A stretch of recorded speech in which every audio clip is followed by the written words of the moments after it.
आज तो गाड़ी પડતા પડતા રહી ગઈ.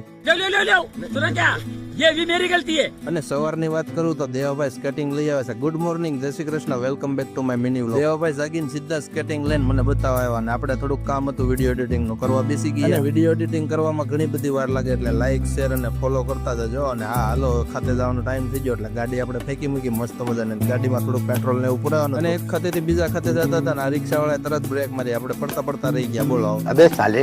અને બસ સીધા જ પહોંચી ગયા ખાતે હાજે હાજર. બસ આ બાજુ જો મસ્ત મજાની ડિઝાઇન બનાવીને થોડોક મેં કીધું વિડીયો લઈ લો એટલે કેમ છે કપડાથી બોલાવીને ઘરે આવી ગયા. ને આ બાજુ જોયું તો દેવાન સોપડા વેરણ છે અને આને જોવો તો કોઈને લાગે નહીં એટલું બધું લેશન કરતો છે. જો કેવો ઈ મોજ કરે છે, મજા આવે પણ એને. ખાવાની હજી થોડીક વાર હતી એટલે બાપ દીકરો આપણા વિડીયો ને એવું જોતા હતા. ને આ બાજુ ભાખરી ચા આપડી સ્પેશિયલ બને છે. ભાભીનું ને એનું રોટલી ને શાક ને એવું છે એટલે આપણે મસ્ત મજાની ભાખરી ચા ખાવાની. ભાખરી ચા રેડી થઈ ગઈ એટલે સાથે સાથે ભૂંગળા પણ ખાવાના. ઉપડી ગયા દોસ્તાર પાસે કેમ કે આજ તો મંડળ હતું એટલે મંડળે પહોંચ્યો ત્યાં તો ભાઈ મેમ્બર આવી ગયા. તો ભાઈ નાના નાના અમારા મંડળના મેમ્બર છે. જોઈ મંડળનો હપ્તો ભરીને લઈ લીધી થોકડી આપણે. ને આ બધું જો મસ્ત મજાને બધા બેઠા છે. બસ આજનો વિડીયો આટલો જ હતો. આવજો બધા.